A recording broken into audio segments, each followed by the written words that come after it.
तेजाजी महाराज के विशाल जागरण के आयोजन पर और भव्य धर्मशाला का आयोजन कराया जाट समाज ने।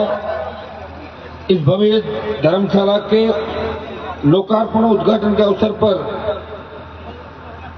एक जोरदार जयकारा लगाया। बोले तेजाजी महाराज की। सबसे पहले तो मैं देरी से आया, देरी तो होनी थी, आपको पता, नागौर से चूरू, चूरू से बीकानेर और सब जगह आपका प्यार प्रेम। लेकिन मैंने इनको प्रॉमिस किया था कि मैं चाहे कितना ही लेट हो जाऊं, मैं आऊंगा जरूर। और मैं आया दंतौर। शायद यहाँ से पाकिस्तान बॉर्डर 25-30 किलोमीटर होगा, कितना है? और पाकिस्तान वाले भी सो नहीं रहे यार, रात में क्या जागरण कर रहे हैं, सारे जाट इकट्ठे होकर। डर लग रहा होगा उनको बेचारों को। यहाँ 2 घंटे पहले आता तो और ज्यादा लोगों के दर्शन होते, लेकिन फिर भी मैं धन्यवाद दूंगा मातृशक्ति को, मेरे छोटे भाइयों को और हमारे समाज सहित सर्व समाज के जो लोग इस मेरे कार्यक्रम के अंदर लंबे समय से चल के आ रहे हैं, सारे समाजों के सारे लोगों को। और भाई जो महावीर श्रृंखला, महावीर श्रृंखला अच्छा गीत गाता है। तेरा बड़ा RLP वाला आज भजन सुना नहीं गया पहले कभी? आज ही चालू किया क्या? नहीं गाता, मैं हमेशा हमेशा गाता हूँ। अरे गाता कब है? आज जीतू भाई, आज तेरा चल पड़ेगा, आज चलेगा। पहले से चुपके चुप गाता हूँ। जीतू भाई तभी मेरे को देख इसमें जोश आ गया था। अभी तो भारत का कह दिया, अभी तो राजस्थान में तो पहले लाए अरविंद सरकार, फिर चलेंगे भारत। अच्छा कलाकार है और अच्छा गाता है, बधाई, शुभकामनाएं। इसी तरह सब लोग आगे बढ़ते हैं अपने।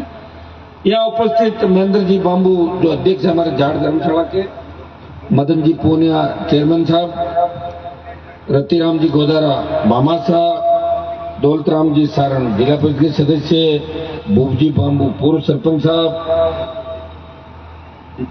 बिरडा जी मुकराम जी बिरडा प्रधान जी हमारे प्रधान प्रतिनिधि खाजूवाला, मनीराम जी जानी व्यापार मंडल अध्यक्ष, लेखराम जी गोदारा, रघुवीर जी ताकड़, अमित जी जानी, मदन जी गोदारा, बाबूलाल जी मांझू, अशोक जी कड़वा, रूपराम जी गोदारा बामासा, किशन जानी, भाई विजयपाल बेनीवाल सरपंच, मनीराम जी जानी, दानाराम जी गिटाला, प्रभु जी गोदारा खास सर के मजबूत सरपंच, प्रभु जी जो लगातार लंबे समय से लगे हुए इलाके के अंदर। और सम्मानित मंच उपस्थित मौजूद बुजुर्गों, नौजवान साथियों, माताओं, बहनों, प्यारे बच्चों, दंतौर में मैं पहले भी आया था 17-18 के अंदर भी, जब बड़ी रैलियां उकार भरे तब दंतौर के इलाके में आया था। तब एक ही चिंता रहती थी कि सड़कें सही नहीं है। सड़कें तो ठीक हो गई यहाँ पर, लेकिन जो मुआवजा सड़कों में मिलना चाहिए था भारतमाला का, इस बॉर्डर के इलाके के अंदर, वो मुआवजा किसानों को नहीं मिला। पंजाब, हरियाणा, दूसरे इलाकों के अंदर जहां भी सड़कें निकली, चाहे वो एक्सप्रेस वे हो, चाहे भारतमाला हो, चाहे दूसरी बॉर्डर की रोड हो, वहां मुआवजा हमसे 3 गुना 4 गुना मिला। मैं इतना ही आपको विश्वास दिलाता हूं, अगर मेरी सरकार में किसी भी तरह अगर एंट्री आपने करा दी तो बैक डेट में मुआवजे दिला दूंगा, इतना मैं आपको विश्वास दिलाता, चिंता नहीं करा, ठीक है। लेकिन फिर भी हमेशा हम लग रहे हैं, बहुत बड़ा भूभाग है राजस्थान का। आप देख रहे हो, एक व्यक्ति चलता है, वो कागज इकट्ठा करता रहता है, और जब सुबह हो जाती है, सुबह फिर दूसरे कामों में लग जाता है। एक दिन जब मैं जनसुनवाई कर रहा था, मैंने रखा कि मैं जनसुनवाई करूंगा, तो मैंने कहा भाई पता तो करो कागज कितना है, तोलो इनको, 15 किलो कागज है, तोलो। इससे अंदाज लगा सकते हो कि एक आदमी जो सरकार में नहीं है, जो सरकार में कभी रहा नहीं, जिसकी सरकार बनी नहीं, जिसके 3 विधायक साहब ने 1 किया, 1 से 0 कर दिया, और देश में किसान कौम को जब भी जरूरत पड़ती है वो काम आता है। सेना को जब ठेके पे दिया, वो लड़ रहा है इस देश के अंदर, पहलवान बेटियों की लड़ाई लड़ रहा है। आप जब अपराधी सरेआम गुंडागर्दी करते हैं, हनुमान बेनीवाल आपके लड़ रहा है। दलित को घोड़ी पे नहीं बैठने देते, हनुमान बेनीवाल उसको घोड़ी पे बिठाता है और आरोपियों को सलाखों के पीछे डलवाता है। किसान की कर्ज माफी से ले, कहीं भी पीड़ित शोषित किया, जब आवश्यकता पड़ती है आखिरी उम्मीद के रूप में आपका भाई खड़ा रहता है, फिर भी जीरो पे कर कोई दिक्कत नहीं। मैं हिम्मत हारने वाला आदमी नहीं हूं। मैंने कहा आपने जीरो पे किया है तो वापिस आप इसको ठीक भी करोगे। और निश्चित रूप से चल रहा हूं, लगा हुआ हूं। कांग्रेस के लोगों से बात करते हैं कि साहब ये हमारी समस्या, आप लोग राज को नहीं भाई, और राज था जब क्या किया, सारे पेपर आउट हो गए तो देखा आपने राज था जब क्या हुआ। राजस्थान के अंदर नौजवान खरा उठा, अशोक गहलोत का जो पाप था उसको आज भी हम ढो रहे राजस्थान के अंदर। 127 दिन से धरने में बैठा था, ऐसा ही भर्ती और हाथ पे पुनर्गठन को, और सारे पापों की पोटली खोल दो। और वो बजरी का जो आंदोलन चला था, आपके में आया था आंदोलन करने, ध्यान है आपको, खाजोड़ा सब जगह सभाएं की, तब राज किसका था? गहलोत अपनी सरकार या कांग्रेस के बीजेपी के लोग बैठे होंगे, लेकिन मुझे पता है कि सामाजिक मंच है और अपने को भी दूसरे समाजों से सीखना, अंदर ही अंदर मदद करनी है एक दूसरे, समझ गए आप? दोनों पार्टियों में रहो और उनको खोखला करो अंदर से और आरपी को मजबूत करो, तभी जाके ठीक होगा, नहीं तो मारे जाओगे सड़क करे। कोई दड़ीदोरी नहीं है आपका देश के अंदर, पूरा देश देख लिया मैंने, यूपी, हरियाणा, पंजाब, दिल्ली, जो मजबूत इलाके हुआ करते, जब किसानों को आवश्यकता पड़ती कितने एमपी आए थे सड़क पे? कोई नहीं आया। सब कह रहे थे मोदी जी बहुत अच्छे बिल लेके आए, मोदी जी ने कमाल कर दिया। और लड़ कौन रहे थे? हम लोग लड़ रहे थे। आज भी कौन लड़ रहा है? हम लड़ रहे हैं। मेरे परिवार ने 16 चुनाव लड़े एमएलए एमपी। अब ये भी सुनो आप, 16 में 9 चुनाव जीते मेरे पिताजी, मैं बना 6, छोटा भाई बन गया, लेकिन सत्ता में नहीं रहे, हमेशा सत्ता के खिलाफ रहे। छोटी मोटी सत्ता में आप ही नहीं सकते। अगर मुझे इतना भी कोई चाहे तो मैं नहीं रह सकता, क्योंकि मैं पूरी आपकी चलते हुए देखना चाहता हूँ कि पूरी चले, वो खाली हाथ कोई नहीं जाए, वो हो नहीं सकता। आज का सिस्टम आप देखो कि भजनलाल के नाम की पर्ची वसुंधरा खोलती है, तो क्या वसुंधरा को चक्कर नहीं है उस समय जब भजनलाल की पर्ची है? ये वही भजनलाल है जिसको वसुंधरा जानती नहीं। कभी इसको रामलाल कहती थी, कभी श्यामलाल। श्यामलाल तुम कैसे हो? रामलाल तुम्हारा ना, मैं रामलाल, मैं भजनलाल है, भजनलाल। तो अब आप बताओ, वो उस आदमी की पर्ची खोली, अगर उसकी जगह मैं होता तो पर्ची खोलता क्या? आप बताओ। तो पर्ची को यूं करके रख देता, मेरा ही नाम है खुद का, मेरा ही नाम मैं पढ़ता हूँ। और वसुंधरा के अंदर हिम्मत नहीं, जेल जाने के डर से भजनलाल की पर्ची खोली। मेरे बेटे को मेरे को जेल में नहीं डालता अमित शाह मोदी, इसलिए पैसे का भजनलाल मुख्यमंत्री होंगे। अंदाज लगाओ कैसे जेल के वोट पिए हो। मैं नहीं पीता, मैं नहीं रहता ऐसे। मैं जब मेरे लोगों का अपमान होते देखता हूं तो 1 सेकंड में खड़ा हो जाऊं उस जगह से। और कई बार हुआ, देखा आपने, वीडियो देखते हो मेरे, लेकिन संयमित तरीके से लोगों को किस तरह गलत डालते हैं। अगर मैं किसी से प्यार करूं, ऐसे थोड़ा सा यूं कर दूं ना, फिर हनुमान जी तो मारपीट करे। अरे मैं मारपीट थोड़ा करूं, मारपीट लोग सरेआम गोलियां चला रहे, उनको आप सत्ता के अंदर लेके आ रहे। मैं तो प्यार करता हूं मेरे लोगों से, लेकिन मैं समझाने की कोशिश करता हूं, नशा मत करो, बदमाशी मत करो, ठीक रास्ते पे चलो, क्योंकि मैंने कभी गलत काम नहीं किया। और गलत काम अगर करता तो मोदी, अमित शाह की ईडी मुझे छोड़ती नहीं, सीबीआई मेरे घर पे आ जाती। दूसरे लोग है ना सीबीआई आके जेलों के अंदर। हाँ, भजनलाल ने एक काम किया था, मेरे बिजली का कनेक्शन काट दिया था, तो बिल तो किसी का भी बाकी रह सकता है। मैंने को बिजली चोरी थोड़ी की थी, बिल तो बकाया था। सेटलमेंट के 2 लाख रुपए जमा किए, लेकिन भजनलाल ने कहा कि हनुमान बेनीवाल ये कह रहे हैं कि भजनलाल तो अंडरवेयर बनियान धोता था, इसलिए बिल काट दिया। मैंने कोई गलत नहीं कहा, मेरे को बीजेपी के नेताओं ने कहा कि पार्टी कार्यालय में ये काम करता था और मैंने कह दिया, तो मैंने गलत किया था। बीजेपी को नेताओं को पकड़ो भाई, जिन्होंने मुझे कहा, मैं तो था नहीं, मैंने तो देखा नहीं था धोते हुए। कहते थे कि दिल्ली वालों को अंडरवेयर बनियान धो के सीएम बन गया। हो सकता है, मैं पास होने था, क्योंकि मेरी जो बाल्टियां भरते थे वो भी जीत गए, एमएलए एमपी बन गए। हो सकता है, क्या पता। राजनीति में तो वोट लगता है, और वोट आप देते हो बढ़त का। वोट में आप सोचते नहीं हो किसको हराना, अरे जीता किसको रहे हो, वो तो इनका ही बाप है फर्जी, उसको जिताते तो भैया ये जब तक आप नहीं सोचोगे ना कि बढ़त का वोट है वो ठीक है, लेकिन ये देखना कि हमारे वोट से हम जिसको हरा रहे हैं वो तो ठीक है, लेकिन जिसको जिता रहे हैं उसको भी परखा हुआ है। अब आप लोग क्या करोगे? बीजेपी को हरा दोगे, लेकिन कांग्रेस वाले कह रहे हैं हम तो आएंगे सत्ता में, हमें को रोक नहीं सकता, क्योंकि हम तो हमेशा ही आते हैं, एक बार कांग्रेस एक बार बीजेपी। लोगों का माइंड सेट है कांग्रेस भाजपा और मुस्लिम ऐसी, इनको तो कह दिया भाई तो कांग्रेस का जेबी वोट है, वोट बैंक है।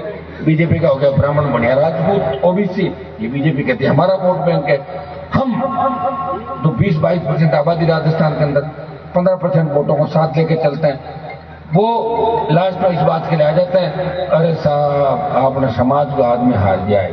अरे हार तो जाएगा, लेकिन आपके समाज के लोगों ने 70 साल में क्या किया? जीत के तो जाते हैं अपने इलाके से, और जय बोलते हैं गहलोत की, पायलट की, वसुंधरा की और भजन लाल की। तुम्हारा जिक्र लगाएगा कभी राजस्थान के अंदर? लगाएगा देश के अंदर? कि तुम्हें गया जब तेजा जी का जिक्र लगाया विधानसभा के अंदर, जो मंदिर आपने बनाया छठा जागरण आप दे रहे हो, उन तेजाजी महाराज का जिक्र कभी मृदा उन्हें नहीं बोला था?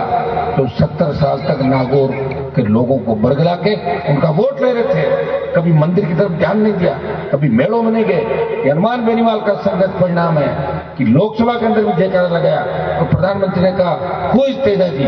उस प्रधानमंत्री मोदी को खरनाल में नाक रगड़वा दी। मैं ये है, मैं तो प्रयास कर ही रहा हूँ, लड़ रहा हूँ, मेरी लड़ाई में कोई कमी नहीं। 2 बजे आ गया ना आपके बीच, आया ना बाजे बाजे के साथ आया, तो मैं कोई मंत्री थोड़ी हूँ जो मुझे कोई पुलिस की गाड़ियां आगे मिल रही है। ये इसलिए मिल रही है कि हनुमान जी की जान को खतरा पता नहीं है कि नहीं।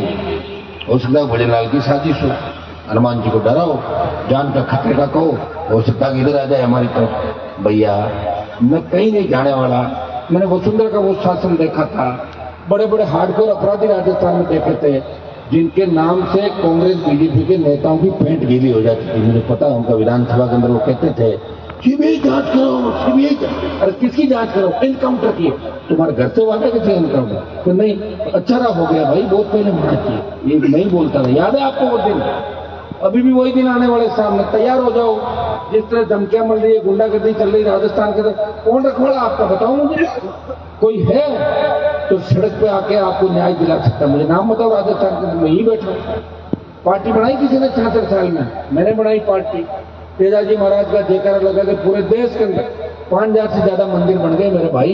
ये हनुमान बेनीवाल के संघर्ष का परिणाम है। तेजाजी का आशीर्वाद मेरे ऊपर है, शंकर भगवान का, बालाजी का आशीर्वाद है। भूखा प्यासा लड़ रहा हूँ। आप क्या सोच रहे हो? सुबह से खाना नहीं खाया, मतलब खाना नहीं खाया तो भाषण कर दे रहे हो? यही तो आशीर्वाद है, और क्या है? ये आशीर्वाद है कि हनुमान तुझे लड़ना इस राजस्थान के अंदर, अपने भोले बड़े भाइयों को सत्ता के सिंहासन पर लेके जाना है। ये भोले हैं, इन्होंने सत्ता नहीं देखी, ये मंत्री तक ही गए हैं, मुख्यमंत्री पर नहीं गए। इनको सेकंड नंबर का गृह मंत्री का पद भी नहीं मिला।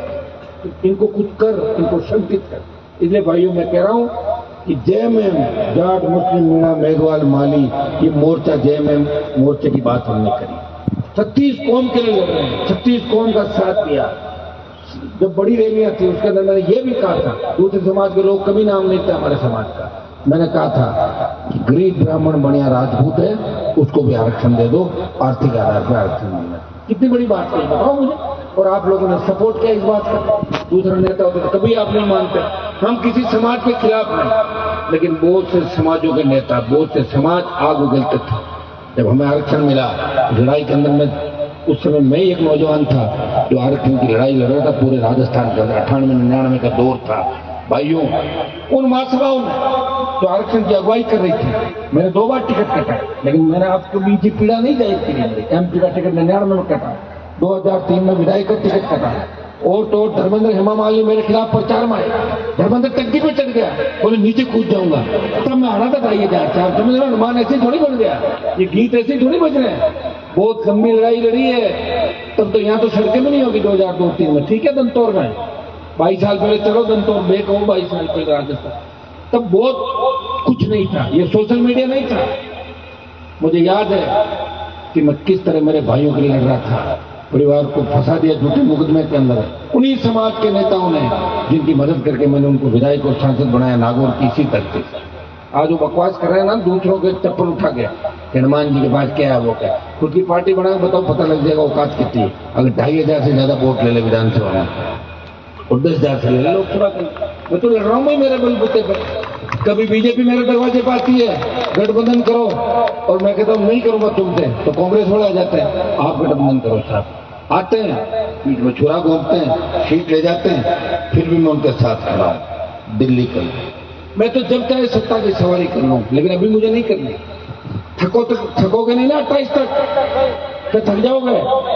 अगर थको जाओ तो मैं चार्टर लेके आऊं, फिर हाथों हाथ घुस जाऊं राज के अंदर, फिर लेट क्यों कर रहे हो? नागो रोकाई के थे के फिर धागा खेल कर मैं कर दी मारो काम तो देख अरे हाँ मान ली था अलाई मान ली था मुझे नहीं वोट देवे ठीक है थक तो गए लेकिन राजस्थान अब चार्ज है नौजवान तैयार है हम सब समझदार हैं हमें हमारे बच्चों के भविष्य के लिए लड़ना है कि बच्चों का भविष्य कैसे सुरक्षित है क्योंकि देश में ज्यादा क्षेत्रीय पार्टियां आगे बढ़ी है क्षेत्रीय पार्टियां बनी है चाहे यूपी बिहार दिल्ली इनके जब नेता निकलते हैं तो बड़े बड़े देखते हैं किसी को हटा देते हैं किसी को गिरा देते हैं और क्षेत्रीय पार्टियों से दूसरी पार्टियों का संतुलन बना रहता है यहाँ तो एक रोटी है कभी इसको इधर से सेकते हो कभी इधर से सेकते हो एक सांपना दूसरा नागना लाओगे कहां से जिसको लाना चाहते हो वो तो तैयार बैठा आपके सामने तो खड़ा है आपके लिए पार्टी बना दी बच्चों को तैयार कर दिया कितना ध्यान रखता हूँ कि छात्र संगठन आज तक नहीं बनाया मैंने कहा हमारे बच्चे हैं जो कांग्रेस बीजेपी के संगठन से जीत रहे हैं मैंने यार क्यों लाऊं लेकिन अब मुझे लग रहा है कि नया संगठन लाना पड़ेगा छात्र संघ चुनाव बंद हो गए कितनी लड़ी छात्र संघ चुनाव की लड़ाई 2 महीने तक लगातार राजस्थान में लड़ता रहा पिछली बार कितनी 5 साल में पिछले लड़ाई लड़ी 3 से 1 पकड़ दिया 1 से 0 पकड़ दिया फिर भी मेरी लड़ाई रुकी नहीं है अभी चित्तौड़ की आपने घटना देखी कि सूरज मालिक की अशोक गहलोत गए थे वहां न्याय नहीं दिला पाया हनुमान बेनीवाल गया न्याय दिला पाया कभी नहीं जाता कितना ही समय लगा और कुचामन के अंदर जो घटना हुई थी मैं उस घटना से इस राजस्थान को ठप कर देता लेकिन दुर्भाग्य था कि उनके ही परिवार के मंत्री बैठे हुए थे अस्पताल के अंदर 2 दिन से समझौता करने का मैं क्या करूं बताऊं मुझे परिजन तैयार हो गए थे मुझे आपका भी ध्यान रखना पड़ता है परिजनों का भी ध्यान रखना पड़ता है व्यवस्था को भी ठीक करना पड़ता है और इंतजार भी करना पड़ता है अबकी नहीं तो अबकी से इस उम्मीद के साथ मैं चल रहा हूं इसलिए 2:30 बजे दंतौर में 5 बजे की गंगानगर में और वापिस शाम होगी हनुमानगढ़ को होते हुए बीकानेर नागौर अभी अब कितने सालों से लड़ रहा हूँ यार कितना समय हो गया मैं तो शादी लेट हुई नहीं तो मेरे बच्चों की शादी करनी पड़ती है तो क्योंकि मेरे साथ लोग कई शादियों में वो किसके बेटे की शादी और साहब मेरे की होगी कि साहब आपके साथ ही मैं था तो उम्र तो बढ़े उम्र थोड़ी रुक जाती है उम्र बढ़े फिर 28 में अगर आपने ठीक नहीं रहा तो फिर 28 के बाद इतनी लड़ाई में नहीं लड़ पाऊंगा जो 28 तक लड़ रहा हूँ अभी तो ठीक है मामला शरीर भी ठीक चल रहा है दौड़ रहे हैं प्रयास कर रहे हैं आशीर्वाद भी है लेकिन आप सोचोगे 28 से 33 तक ले जाए तो भाई 33 तक ले जाओगे दिक्कत आएगी फिर आपको भी आएगी मुझे भी आएगी और कोरोना के अंदर आपने स्थितियां देखी सरकार थी ना बीजेपी की कांग्रेस की दोनों जगह क्या हालात हुए ऑक्सीजन के सिलेंडर नहीं मिले रेमडेसिविर नहीं था क्या हालात हो गए कोविशील्ड कंपनी ने कोर्ट के अंदर कहा कि हमने जो वैक्सीन लगाया उससे हार्ट अटैक की संभावनाएं बनती है तो अब ये पता नहीं हार्ट अटैक किसके कब हो जाए आप समझ रहे लेकिन आपको डरना नहीं है कोई नहीं होगा हार्ट अटैक किसी के भी नहीं होगा चिंता नहीं करें ये तो डराने की बातें होती है सरकार डराती है दूसरे तरीके से डराती है कोविड आया उसके बाद कहां गया कोविड चला गया ना दूसरा जो कोविड था उसमें ऑक्सीजन सिलेंडर ऑक्सीजन की कमी से हमारे लोग मारे गए सारे जवान ज्यादा गए थे सरकार ऑक्सीजन की व्यवस्था नहीं कर पाई तो भाइयों आजादी के 75 साल बाद अगर ऑक्सीजन की व्यवस्था के लिए हमें इस तरह भटकना पड़े और अब ऑक्सीजन के तो सारे आपने प्लांट तैयार कर लिए पैसा भी ले लिया एमएलए एमपी सबसे एमएलए एमपी से पैसा भी ले लिया सारा कुछ कर लिया लेकिन आप अभी आपके आधे से ज्यादा प्लांट बंद है ईश्वर नहीं करे ऑक्सीजन की जरूरत पड़ जाए कहां से सरकार करे कि सरकार सोचे कि और कितने मरे क्योंकि लोगों को भूलने की आदत है अब जैसलमेर में बस का हादसा हुआ 3 दिन बाद भूल गए लोग यहाँ थोड़ा ही जाना है आज वो देख रहा हो आंध्र प्रदेश कहां पर किस साइड हुआ था उसको देखने लगे इसको भूल गए अब वो ये देखने लगे इधर के छोटे यार बात पुरानी होगी इसलिए सरकार सोचती है इनको ज्यादा याद मत दिलाओ इनको खाली एक ही बात करो नौजवानों को जो नशे में डुबो दो नशे का आदि हो जाए अपना व्यवस्था के लिए भटकते रहेंगे नशा कर लेंगे तो घर वालों को मारेंगे फिर रात को और क्या करेंगे देख रहे हो जो घटनाएं हो रही राजस्थान के भाइयों हमारा शांत राजस्थान है अपराध का अड्डा बन गया हमारी बहन बेटे सुरक्षित नहीं जवान सुरक्षित नहीं छात्र आत्महत्या कर रहा है किसान कर्जे के बोझ की तरह आत्महत्या कर रहा है हमें पीने का पानी नहीं सिंचाई का पानी नहीं सिंचाई के पानी को लेकर आंदोलन चल रहा है सिंचित क्षेत्र बढ़ नहीं रहा नौकरी वाला परेशान है हर वर्ग परेशान है व्यापारी परेशान है कि अपराधी धमकी दे देगा लोग शांत राजस्थान के अंदर बाहर से आने से डर गए पढ़ने के लिए आते थे बच्चे एक जमाने के अंदर लेकिन अब नहीं आते।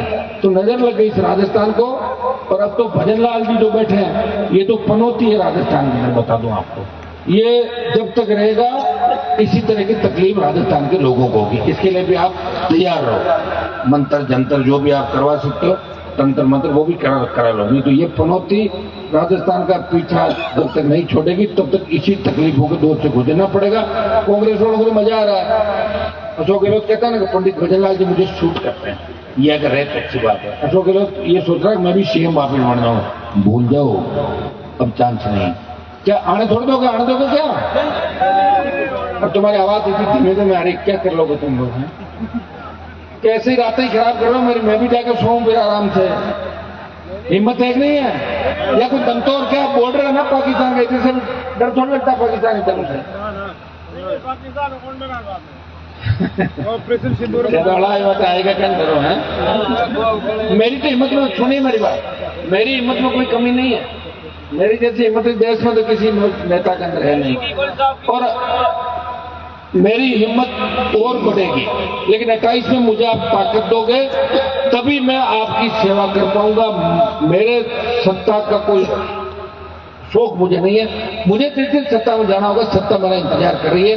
एक बार हरा दिया लोगों ने, अब 20 साल नहीं हराएंगे, मुझे पता है। जो हराने के बाद कैसी तकलीफ के दौर से गुजरना है। तो मैं मेरे लिए नहीं लड़ रहा हूं, मैं आपके लिए लड़ रहा हूं। और आपके बच्चों का भविष्य कैसे सुरक्षित हो? हरियाणा हाथ से चला गया, यूपी हाथ से चला गया, दिल्ली हाथ से चला गया। कहां है आपके मुख्यमंत्री? है क्या? इस राजस्थान से शुरुआत होगी। राजस्थान पे कब्जा करेंगे तो फिर आगे की ओर बढ़ेंगे। कब्जा अकेले नहीं कर सकते। जेएमएम शेड्यूल कास्ट के भाइयों को भी साथ देना पड़ेगा, मुस्लिम को भी लेना पड़ेगा, दूसरे भाइयों को भी साथ देना पड़ेगा, और मजबूती से वोट के मामले में समझ के साथ आगे बढ़ना पड़ेगा। तभी सत्ता पर कब्जा होगा। स्वर्गीय रामेश्वर जी डूडी हमारे बीच नहीं रहे, मेरे बड़े भाई की तरह थे। दुर्भाग्य से 2 साल से बहुत गंभीर बीमार हो गए, उनका स्वर्गवास हो गया।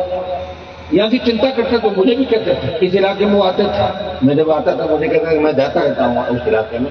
और निश्चित रूप से उनकी कमी को तो अपन पूरा नहीं कर सकते, भरपाई नहीं कर सकते, लेकिन प्रयास करेंगे मिलके। मैं आप सबको धन्यवाद दूंगा, कमेटी को भी, सब लोगों को, कि डूडी साहब के लिए आप लोग बड़ा आपका लगाव रहा, स्नेह रहा। बाकी की घोषणा जो भी है वो आप लोग अपने उससे करोगे। आप लोग जो आपकी कमेटी का जो भी निर्णय हुआ वो घोषणा आप करोगे। आपकी जो घोषणा उसमें मैं आपके साथ हूँ। लेकिन कहना आपको इसलिए कि इस कैंपस के अंदर और इस यहाँ पे मुझे यहाँ के समीकरण नहीं पता, तो यहाँ का समाज जो तय करेगा मैं उसके साथ हूँ। और नहीं, वो बात तो है, घोषणा थाने करनी है। मेरी तो ये है कि जो आप कर दोगे उसमें मैं तय है। और रामेश्वर जी की कमी के लिए मैं इतना ही बता सकता हूँ, मैं पहले भी आपके लिए तैयार था, आगे भी हूँ।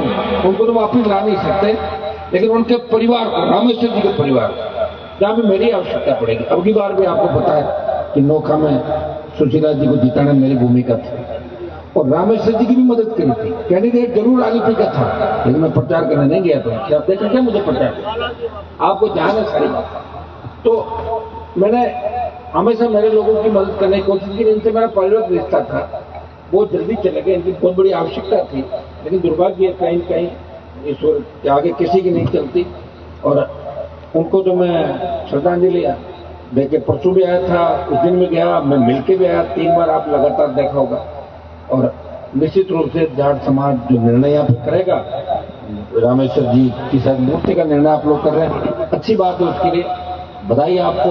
लेकिन ये घोषणा आप लोग करें, आपके जो भी यहाँ समिति के लोग हैं, प्रधान जी आप बैठे हैं, सारे अध्यक्ष जी और सारे ये लोग करें। मैं तो आपके साथ हूँ। आपने मुझे मेहमान के तौर पर बुलाया, मैं आपको मजबूती देने यहाँ पर आया हूँ। और आप जब मजबूत हो गए तो आपकी मजबूती में मेरी मजबूती देश के अंदर, इतना ही मैं संदेश आपको देना है। कांग्रेस बीजेपी आप कोई दिक्कत नहीं, आमने सामने लड़ो बैठो, लेकिन एक जगह पे हमारे को बैठना है, समझदार बनना है, मौका आते ही अपने आदमी की मदद कर दो, इतना ही ध्यान रखना। और जब तक खुद का मामला नहीं है तब तक बीच में खड़े मत हो। अपना लोगों ने यूज किया, लोग आते हैं कि दुनिया कर फलाना नेता उसने 4 नारा खिलाफ लगाया, क्या बैठा, ये यूज नहीं होना किसी का। और अपना काम अभी ये नहीं कि बीजेपी कांग्रेस की रैलियों में भीड़ करें और हमारी संख्या बताएं, ये धंधा नहीं रहा। अपनी खुद की पार्टी, खुद की ताकत है, और देश राजस्थान की ओर देख रहा है। हरियाणा, पंजाब, उत्तर प्रदेश, दिल्ली और संपूर्ण देश देख रहा है कि राजस्थान की 33 अब कोई तेजा जी का भक्त किसान का बेटा इस राजस्थान की उस कुर्सी में बैठेगा, फिर देश के अंदर पूर्व की भांति हमारी राजनीति जो चलती थी, मजबूती थी, वो राजनीतिक मजबूती वापस आएगी।